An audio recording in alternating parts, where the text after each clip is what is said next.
التي هي أقوم ويبشر المؤمنين الذين يعملون الصالحات أن لهم أجرا كبيرا۔ السلام علیکم ورحمۃ اللہ وبرکاتہ۔ محترم ناظرین، آج کی نشست میں آپ حضرات کا استقبال ہے۔ الحمدللہ کفا وسلام علی عبادہ الذین اصطفیٰ، اما بعد۔ آج کی نشست میں سورہ مائدہ سورہ نمبر 5 میں آیت نمبر 57 سے آیت نمبر 66 تک 10 آیتیں ہیں۔ اعوذ باللہ من الشیطان الرجیم، بسم اللہ الرحمن الرحیم۔ یا ایھا الذین آمنوا لا تتخذوا الذین اتخذوا دینکم ہزوا ولعبا من الذین اوتوا الکتاب من قبلکم والکفار اولیاء واتقوا اللہ ان کنتم مؤمنین۔ اے لوگو جو ایمان لائے ہو، تم ان لوگوں کو اپنا دوست نہ بناؤ جنہوں نے تمہارے دین کو ہنسی اور کھیل بنا لیا ہے، ان لوگوں میں سے جنہیں تم سے پہلے کتاب دی گئی تھی اور جو کافر ہیں، اور اللہ سے ڈرتے رہو اگر تم مومن ہو۔ وَإِذَا نَادَيْتُمْ إِلَى الصَّلَاةِ اتَّخَذُوهَا هُزُوًا وَلَعِبًا ذَلِكَ بِأَنَّهُمْ قَوْمٌ لَا يَعْقِلُونَ۔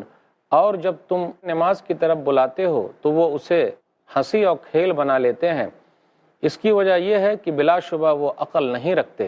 قُلْ يَا أَهْلَ الْكِتَابِ هَلْ تَنْقِمُونَ مِنَّا إِلَّا أَنْ آمَنَّا بِاللَّهِ وَمَا أُنزِلَ إِلَيْنَا وَمَا أُنزِلَ مِنْ قَبْلُ وَأَنَّ أَكْثَرَكُمْ فَاسِقُونَ۔ اے نبی کہہ دیجئے، اے اہل کتاب، کیا تم ہم سے صرف اس وجہ سے ناراض ہوتے ہو کہ ہم اللہ پر اور جو چیز ہماری طرف نازل کی گئی ہے اور ہم سے پہلے نازل کی گئی کتابوں پر ایمان رکھتے ہیں، اور بے شک تم میں سے اکثر نافرمان ہیں۔ قُلْ هَلْ أُنَبِّئُكُم بِشَرٍّ مِّن ذَلِكَ مَثُوبَةً عِندَ اللَّهِ مَن لَّعَنَهُ اللَّهُ وَغَضِبَ عَلَيْهِ وَجَعَلَ مِنْهُمُ الْقِرَدَةَ وَالْخَنَازِيرَ وَعَبَدَ الطَّاغُوتَ أُولَٰئِكَ شَرٌّ مَّكَانًا وَأَضَلُّ عَن سَوَاءِ السَّبِيلِ۔ اے نبی کہہ دیجئے، کیا میں تمہیں اس شخص کے بارے میں نہ بتا دوں جو جزا کے اعتبار سے اللہ کے نزدیک اس سے بھی بدتر ہے؟ یہ وہ شخص ہے کہ اللہ نے اس پر لعنت کی اور اس پر اپنا غضب نازل کیا، اور ان میں سے بعض کو بندر اور سور بنا دیا، اور اس شخص نے شیطان کی بندگی کی۔ وہی لوگ بدتر درجے میں ہیں اور سیدھی راہ سے وہ سب سے زیادہ گمراہ ہیں۔ وَإِذَا جَاءُوكُمْ قَالُوا آمَنَّا وَقَدْ دَخَلُوا بِالْكُفْرِ وَهُمْ قَدْ خَرَجُوا بِهِ وَاللَّهُ أَعْلَمُ بِمَا كَانُوا يَكْتُمُونَ۔ اور جب وہ تمہارے پاس آتے ہیں تو کہتے ہیں کہ ہم ایمان لائے، اور ان کا حال یہ ہے کہ وہ کفر کے ساتھ ہی داخل ہوئے تھے اور اسی کے ساتھ نکل گئے، اور اللہ اس چیز کو خوب جانتا ہے جسے وہ چھپاتے ہیں۔ وَتَرَى كَثِيرًا مِّنْهُمْ يُسَارِعُونَ فِي الْإِثْمِ وَالْعُدْوَانِ وَأَكْلِهِمُ السُّحْتَ لَبِئْسَ مَا كَانُوا يَعْمَلُونَ۔ اور آپ ان میں سے بہت سارے کو دیکھتے ہیں کہ وہ گناہ، زیادتی اور حرام کھانے میں جلدی کرتے ہیں، بہت برا ہے جو کچھ وہ کرتے ہیں۔ لولا ينهاهم الربانيون والاحبار عن قولهم الاثم واكلهم السحت لبئس ما كانوا يصنعون۔ رب والے اور ان کے علماء انہیں گناہ کی بات کہنے اور حرام کھانے سے کیوں نہیں روکتے؟ بہت برا ہے جو کچھ وہ تیار کر رہے ہیں۔ وقالت اليهود يد الله مغلولة غلت ايديهم ولعنوا بما قالوا بل يداه مبسوطتان ينفق كيف يشاء وليزيدن كثيرا منهم ما أنزل إليك من ربك طغيانا وكفرا وألقينا بينهم العداوة والبغضاء إلى يوم القيامة كلما أوقدوا نارا للحرب أطفأها الله ويسعون في الأرض فسادا والله لا يحب المفسدين۔ اور یہودیوں نے کہا کہ اللہ کا ہاتھ بدھا ہوا ہے، بندھ گئے انہی کے ہاتھ، اور لعنت پڑی ان پر ان کے اس قول کی وجہ سے، بلکہ اللہ کے تو دونوں ہاتھ کھلے ہوئے ہیں، وہ جیسے چاہے خرچ کرتا ہے۔ حقیقت یہ ہے کہ یہ قرآن جو آپ کے رب کی طرف سے آپ پر نازل کیا گیا ہے، ان میں سے اکثر لوگوں کی سرکشی اور کفر میں ضرور اضافے کا باعث بنے گا، اور ہم نے قیامت کے دن تک ان کے درمیان دشمنی اور بغض ڈال دیا ہے۔ جب کبھی وہ لڑائی کی آگ بھڑکاتے ہیں تو اللہ اسے بجھا دیتا ہے، اور وہ زمین میں فساد کرنے کو دوڑتے ہیں، اور اللہ فساد کرنے والے کو پسند نہیں کرتا۔ وَلَوْ أَنَّ أَهْلَ الْكِتَابِ آمَنُوا وَاتَّقَوْا لَكَفَّرْنَا عَنْهُمْ سَيِّئَاتِهِمْ وَلَأَدْخَلْنَاهُمْ جَنَّاتِ النَّعِيمِ۔ اور اگر اہل کتاب ایمان لے آئیں اور پرہیزگاری اختیار کر لیں تو یقیناً ہم ان سے ان کی برائیاں دور کر دیں گے اور انہیں نعمت والے باغوں میں ضرور داخل کریں گے۔ وَلَوْ أَنَّهُمْ أَقَامُوا التَّوْرَاةَ وَالْإِنْجِيلَ وَمَا أُنزِلَ إِلَيْهِم مِّن رَّبِّهِمْ لَأَكَلُوا مِن فَوْقِهِمْ وَمِن تَحْتِ أَرْجُلِهِمْ مِنْهُمْ أُمَّةٌ مُّقْتَصِدَةٌ وَكَثِيرٌ مِّنْهُمْ سَاءَ مَا يَعْمَلُونَ۔ اور یقیناً وہ توریت اور انجیل اور اپنے رب کی طرف سے نازل کی گئی دوسری کتابوں کے احکام پر ٹھیک ٹھیک عمل کرتے تو وہ اپنے اوپر سے اور اپنے پاؤں کے نیچے سے وافر رزق کھاتے۔ ان میں سے ایک گروہ درمیانی راہ چلنے والا ہے اور ان میں سے زیادہ تر لوگ جو کچھ کر رہے ہیں وہ برا ہے۔ ناظرین اکرام، ابھی آپ نے سورہ مائدہ سورہ نمبر 5 میں آیت نمبر 57 سے آیت نمبر 66 تک 10 آیتیں سنی، اس کا ترجمہ سنا۔ اب خلاصہ کچھ یوں ہے، کافروں سے دوستی کی ممانعت کی گئی ہے۔ جی کافروں سے دوستی نہیں کرنا ہے، کیونکہ یہود و نصارہ اور دوسرے لوگ وہ آپس میں ایک دوسرے کے دوست ہیں، وہ اسلام کے اور مسلمانوں کے دشمن ہیں۔ پھر اسی طرح یہ بھی ذکر ہوا کہ کفار یہ نماز کا اور اذان کا مذاق اڑاتے ہیں۔ پھر اسی طرح یہ بھی کہا گیا کہ اہل کتاب ایمان والوں سے دشمنی کیوں رکھتے ہیں، دل میں کینہ کپٹ کیوں رکھتے ہیں، پھر وہ بدلہ کیوں لینا چاہتے ہیں؟ اس وجہ سے کہ ایمان والے ایک اللہ کو مانتے ہیں اور ایک اللہ تعالیٰ کے بتائے ہوئے طریقے پر چلتے ہیں۔ پھر اس کے بعد یہ ذکر ہوا کہ ایمان کو ظاہر کرنا اور کفر کو چھپانا یہ منافقوں کی نشانی ہے۔ علماء، مشائخ، ان کی سرزنش کی گئی کہ یہ لوگ اپنے سامنے برائیاں دیکھ رہے ہیں لیکن یہ لوگ روک کیوں نہیں رہے؟ یہودیوں کے علماء کے حالات یہی تھے، عیسائیوں کے علماء کے حالات یہی تھے کہ وہ لوگ اپنے سامنے برائیاں دیکھتے لیکن وہ لوگ روکنے والے نہیں تھے، تو ان کی سرزنش کی گئی ہے، ان کو ڈانٹا اور پھٹکارا گیا ہے۔ پھر اسی طرح یہودیوں کی بکواس کہ وہ لوگ اللہ تعالیٰ کو بھی نہیں چھوڑتے، کہا اللہ تعالیٰ کے ہاتھ بدھے ہوئے ہیں، یعنی اللہ تعالیٰ قرض مانگتا ہے، یعنی لوگوں سے کہتا صدقہ و خیرات کرو تو اس کو اللہ تعالیٰ بڑھاتے رہتا ہے۔ وہ لوگ کہتے ہیں کہ اللہ تعالیٰ کے ہاتھ بدھے ہوئے، جی نہیں، اللہ تعالیٰ کے دونوں ہاتھ کھلے ہوئے ہیں اور اللہ تعالیٰ جو چاہتا ہے خرچ کرتا ہے۔ وہ لوگ اللہ تعالیٰ پر الزام لگاتے ہیں، اس سے پہلے بھی وہ کئی آیتوں میں اللہ تعالیٰ پر الزام لگا چکے ہیں کہ اللہ فقیر ہے، اللہ محتاج ہے، تبھی تو اللہ تعالیٰ ہم لوگوں سے قرض مانگ رہا ہے۔ تو ناظرین کرام، یہودیوں کے بکواس کا ایک تذکرہ ہے، وہ لوگ اللہ کے ہاتھ کو بدھا ہوا کہتے ہیں، یعنی بخیلی سے تعبیر کرتے ہیں۔ جی نہیں، اللہ تعالیٰ بخیل نہیں ہے، بلکہ اللہ تعالیٰ خرچ کرتا ہے جہاں وہ چاہتا ہے۔ کون ہے جو اللہ تعالیٰ کو روک سکے؟ پھر اس کے بعد یہ ذکر ہوا قرآن کریم جیسے نازل ہوتا ہے تو قرآن کریم کے نازل ہونے کے بعد ان لوگوں کے کفر میں اور اضافہ ہو جاتا ہے، کیونکہ ان لوگوں کی حقیقت پتہ چل جاتی ہے۔ اس کے بعد یہ کہا جا رہا ہے کہ اہل کتاب اپنی اپنی کتاب کے اعتبار سے اور پھر اس کے بعد آخری کتاب یعنی نبی صلی اللہ علیہ وسلم پر جو کتاب اتری ہے قرآن کریم کے اعتبار سے اگر عمل کرتے تو اللہ تعالیٰ ان کو بہت زیادہ انعام دیتا، اوپر سے بھی انعام ملتا، نیچے سے بھی انعام ملتا۔ اس کا مطلب یہ ہے کہ بارش ہوتی تو زمین سے بہت ساری چیزیں اگتی جس میں ان لوگوں کا بڑا فائدہ تھا۔ پھر اسی طرح کہا گیا وہ لوگ اکثر جو کام کر رہے ہیں وہ غلط کام کر رہے ہیں، ان لوگوں کو اس سے بچنا چاہیے، رک جانا چاہیے۔ تو یہ مختصر سا خلاصہ تھا جو ترجمہ آپ کے سامنے پیش ہوا۔ اب آئیے ذرا کچھ تفسیر میں آتے ہیں۔ تمام آیتوں کی تفسیر تو بہت مشکل ہے، لیکن جہاں تک ہو سکے کوشش کی جا رہی ہے۔ جو آیتیں پڑھی گئی ہے آپ کے سامنے، پہلے لیتے ہیں آیت نمبر 57 اور آیت نمبر 58۔ کہا جا رہا یا ایھا الذین آمنوا لا تتخذوا الذین اتخذوا دینکم ہزوا ولعبا، اے ایمان والو تم لوگ ان کو دوست نہ بناؤ جو تمہارے دین کا مذاق اڑا رہے ہیں۔ اس سے مراد کون لوگ ہیں جو دین کا مذاق اڑا رہے ہیں؟ اس سے مراد اہل کتاب ہیں، یہود و نصارہ ہیں، مشرکین مراد ہیں، کفار مراد ہیں۔ پھر تاکید کی گئی ہے، اس سے پہلے والی بھی آیتوں میں ذکر تھا کہ جی ایسے لوگوں کے ساتھ نہیں بیٹھنا ہے، اور اگر ایسی مجلس میں ہے اور وہ لوگ دین کا مذاق اڑا رہے ہیں تو اس مجلس سے اٹھ جانا ہے۔ اور بار بار تاکید کی جا رہی ہے تم لوگ ان کو دوست مت بناؤ، کیونکہ وہ لوگ اسلام کے خلاف اور قرآن کے خلاف اور مسلمانوں کے خلاف بولتے ہیں، اس لیے ان کو جگری دوست نہیں بنانا ہے۔ پھر آگے کہا جا رہا ہے واتقوا اللہ ان کنتم مؤمنین، اور تم لوگ اللہ تعالیٰ سے ہی ڈرتے رہو اگر تم مومن ہو۔ سورہ آل عمران سورہ نمبر 3 میں آیت نمبر 28 ہے لا يتخذ المؤمنون الکافرین اولیاء من دون المؤمنین، مومنوں کے لیے مناسب ہے ہی نہیں کہ وہ مومنوں کو چھوڑ کر کافروں کو دوست بنائے، لیکن ظاہری طور پر دوستی کا اظہار کر سکتے کہاں؟ جہاں بچاؤ کرنا ہے، جہاں یہ دیکھنا ہے کہ اگر ظاہری طور پر اگر ایسا نہیں کریں گے تو ان کا نقصان ہو سکتا ہے، اس لیے ظاہری طور پر دوستی کا اظہار کیا جا سکتا ہے۔ لیکن اللہ تعالیٰ ہمیشہ یہ کہتا ہے کہ تم لوگ مجھ سے ہی ڈرو، کیونکہ لوٹ کر تم لوگوں کو ہماری طرف ہی آنا ہے۔ پھر اسی طرح سورہ آل عمران سورہ نمبر 3 میں آیت نمبر 118 ہے، اس کے اندر بھی یہی کہا گیا کہ اے ایمان والو تم جگری دوست کیوں بنا رہے ہو؟ دوسروں کو مت بناؤ، کیونکہ تم کو تکلیف پہنچتی ہے تو ان کو اچھا لگتا ہے، تو ایسے لوگوں کو دوست بنانا صحیح نہیں ہے، بالکل اس سے بچ کے رہنا چاہیے۔ لیکن اس کا مطلب یہ بھی نہیں کہ بھائی عام دوستی نہیں کر سکتے، اس کا مطلب یہ بھی نہیں کہ لین دین نہیں کر سکتے، اس کا مطلب یہ بھی نہیں کہ بھائی اس کے ساتھ تجارت نہیں کر سکتے، بالکل کر سکتے ہیں۔ قرآن کی اور بھی آیتوں پر غور کیجیے، سورہ ممتحنہ سورہ نمبر 60 آیت نمبر 8، لا ينهاكم الله عن الذين لم يقاتلوكم في الدين ولم يخرجوكم من دياركم ان تبروهم وتقسطوا اليهم ان الله يحب المقسطين۔ اللہ تعالیٰ تم لوگوں کو نہیں روکتا ان لوگوں سے کہ ان کے ساتھ تم بھلائی کرو۔ کن لوگوں سے؟ جن لوگوں نے تمہارے ساتھ قتال نہیں کیا، تم لوگوں کو نہیں نکالا اپنے گھروں سے، تو اللہ تعالیٰ ان کے ساتھ بھلائی کرنے، ان کے ساتھ انصاف کرنے سے تم لوگوں کو نہیں روکتا، اور اللہ تعالیٰ انصاف کرنے والوں کو پسند کرتا ہے۔ ناظرین اکرام، ابھی ایک وقفے کے لیے رکتے ہیں، انشاءاللہ پھر ملاقات ہوگی۔ السلام علیکم ورحمۃ اللہ وبرکاتہ۔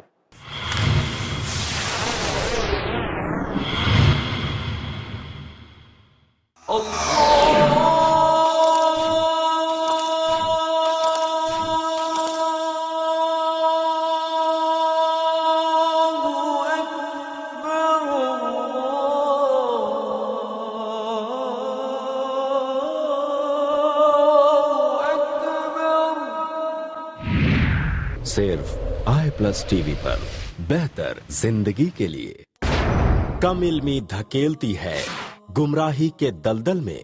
جو لوگ سود کھا رہے ہیں، کھلا رہے ہیں اور اس کے کاروبار میں کسی بھی طرح سے شریک ہے، اللہ اور اس کے رسول سے جنگ کر رہے ہیں۔ شک و شبہات کے جنگل میں سارے لوگ ایک تھے، پھر کیا ہوا؟ شیطانوں نے اتنی بنیادیں پیش کی کہ ہر ایک آدمی الگ ہوتا چلا گیا، کیونکہ جہالت ایک بیماری ہے۔ ذات باری تعالیٰ کا انکار کرنے والا اس بنیاد پر کہ ہمیں دکھائی کیوں نہیں دیتا، وہ احمق کہلائے گا، عقل مند نہیں ہے وہ۔ مگر اسلام میں بیداری ہے۔ شیطان کبھی بھی کوئی بھی راستہ دکھاتا ہے، ہمیں پہچاننے کے لیے ایک راستہ موجود ہے کتاب و سنت میں۔ پوچھو تو صحیح شیخ رضا اللہ عبد الکریم مدنی سے، زندگی کی تاریکیوں سے نکل کے اجالے کی طرف لانے والی واحد روشنی، ہر جمعہ رات 8 بجے صرف آئی پلس ٹی وی پر بہتر زندگی کے لیے۔ کرو تم ہر نماز میں خشوع کا اہتمام، رکھو غیب، کتاب اللہ اور آخرت پر ایمان۔ وبالآخرة هم يوقنون۔ نہ دو اللہ کے سوا عبادت میں کسی کو کوئی مقام، نہ کرو بدکاری اور نہ کوئی کام حرام، مانو اللہ کا حکم اور فرمان رسول، یہی ہے حقیقی کامیابی کے روشن اصول۔ حقیقی کامیابی کے روشن اصول جانیے شیخ حافظ عبد التواب سے، قرآن اور حدیث کی روشنی میں دین و دنیا کی حقیقی کامیابی کے روشن اصول، ہر بدھ دوپہر 2:30 بجے اور رات 8 بجے صرف آئی پلس ٹی وی پر بہتر زندگی کے لیے۔ موت کی ہولناکیاں جانیے شیخ ابو البیان سے، ان سارے سوالوں کے جواب قرآن و سنت کی روشنی میں، ہر جمعرات دوپہر 3 بجے اور رات 9 بجے صرف آئی پلس ٹی وی پر بہتر زندگی کے لیے۔ اپنے ڈی ٹی ایچ اور کیبل آپریٹر سے آج ہی سمپرک کریں۔ Free to year.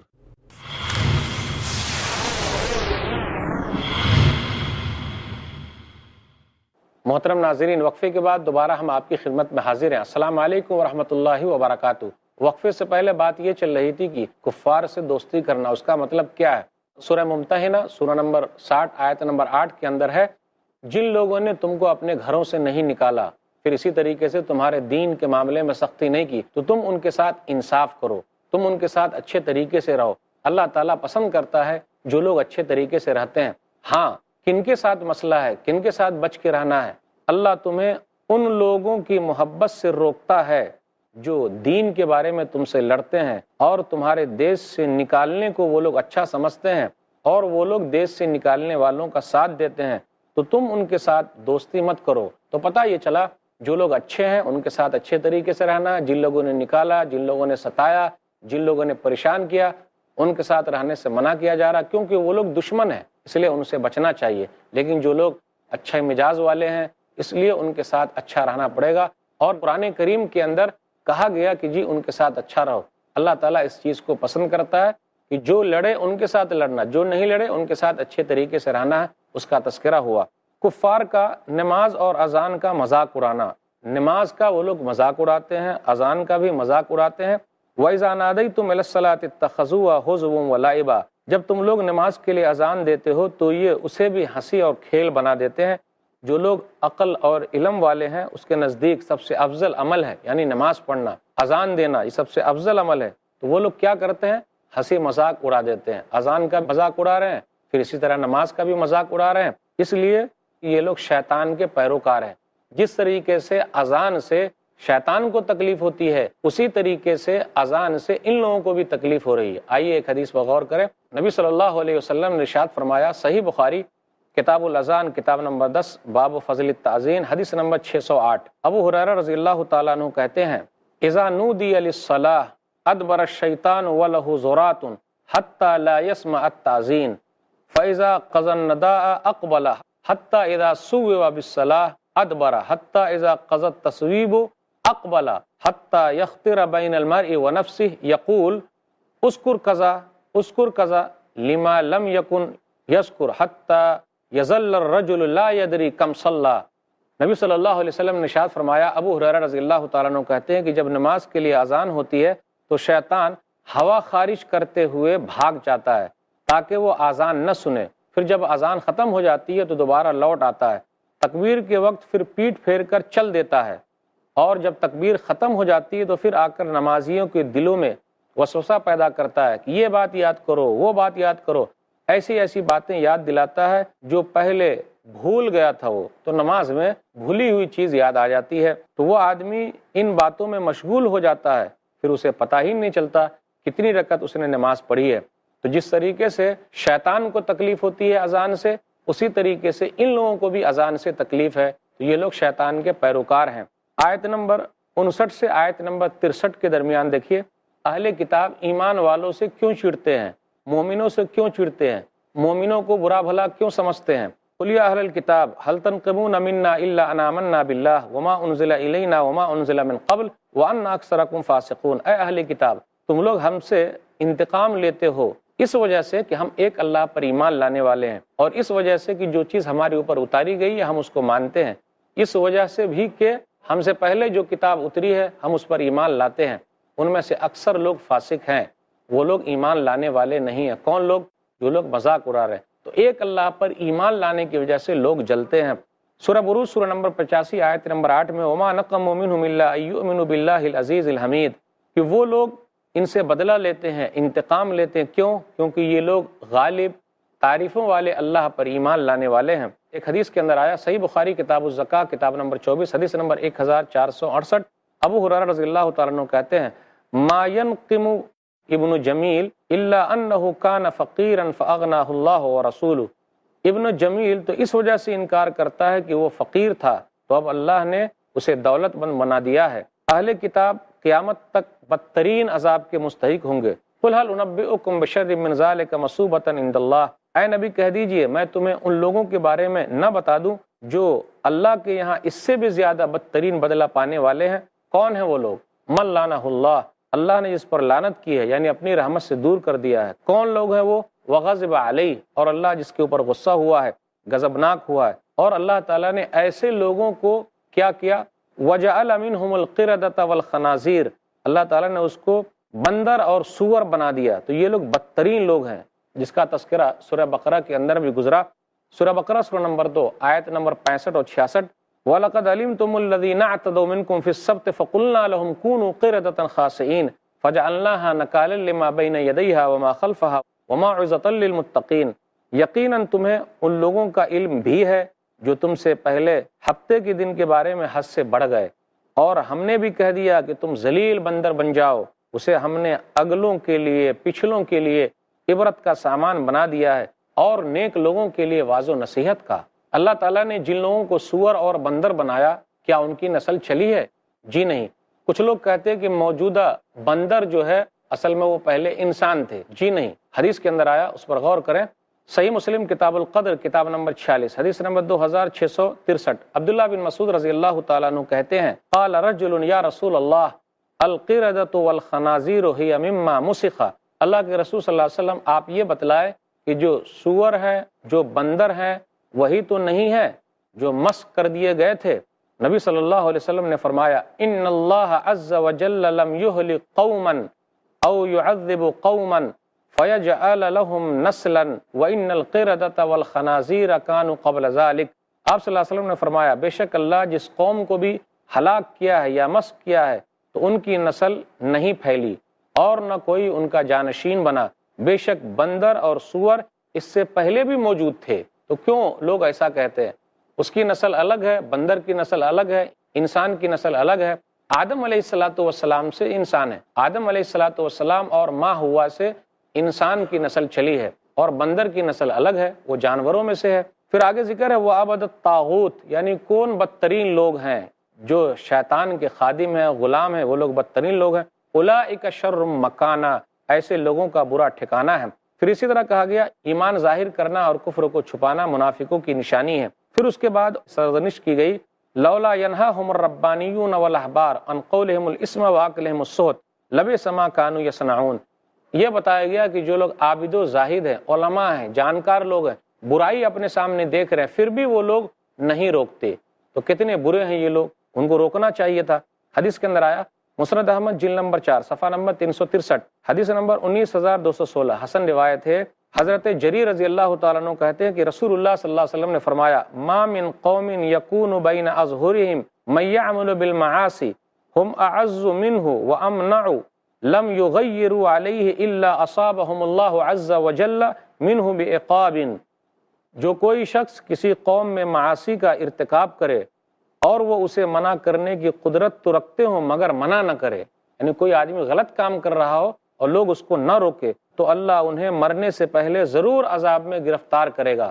اس لیے ناظرین، ہمارے سامنے اگر کوئی برائی ہو رہی ہو تو حکمت کے ساتھ روکنا ہے، ہاتھ سے روکیے، زبان سے روکیے، ورنہ دل میں برا جانیے۔ صحیح مسلم کی حدیث، صحیح مسلم کتاب الایمان کتاب نمبر 1 حدیث نمبر 49 من رأى منکم منکرا فلیغیرہ بیدی فإن لم یستطع فبلسانی فإن لم یستطع فبقلبی وذلک اضعف الایمان، اور دل سے برا جاننا یہ ایمان کا سب سے کمزور درجہ ہے۔ اس کے بعد یہ ذکر ہو رہا آیت نمبر 64 سے 66 تک یہودیوں کا قول کہ اللہ کا ہاتھ بدھا ہوا ہے، جی نہیں، بل یداہ مبسوطتان، اللہ تعالیٰ کے دونوں ہاتھ کھلے ہوئے ہیں، ینفق کیف یشاء، اللہ جو چاہتا ہے جہاں چاہتا ہے خرچ کرتا ہے۔ کون ہے جو اللہ تعالیٰ کو روک سکے؟ کوئی روک نہیں سکتا۔ جب یہودیوں نے انکار کیا، جب یہودیوں نے تحریفیں کر ڈالی تو کیا ہوا؟ اللہ تعالیٰ نے ان لوگوں کے درمیان آپس ہی میں دشمنی پیدا کر دی۔ جو لوگ تقوی کی زندگی اختیار کرتے ہیں، جو لوگ ایمان والے ہیں، ان کا بڑا فائدہ ہے، اللہ تعالیٰ ان کو فائدہ پہنچائے گا، آسمان سے بھی فائدہ پہنچے گا، زمین سے بھی ان کو فائدہ پہنچے گا۔ تو تقوی کا بڑا فائدہ ہے، اس لیے ہم اور آپ تقوی کی زندگی گزاریں۔ اللہ تعالیٰ سے دعا ہے کہ اللہ تعالیٰ ہم لوگوں کو کتاب و سنت پر چلنے کی توفیق دے، اللہ بدعت و خرافات سے دور رکھے، آمین۔ وآخر دعوانا الحمدللہ رب العالمین، وصلی اللہ علی نبینا محمد وآلہ وصحبہ اجمعین، والسلام علیکم ورحمۃ اللہ وبرکاتہ۔ طوبى لمن حفظ الكتاب بقدره فبدا وضيئا كالنجوم تألقا وتمثل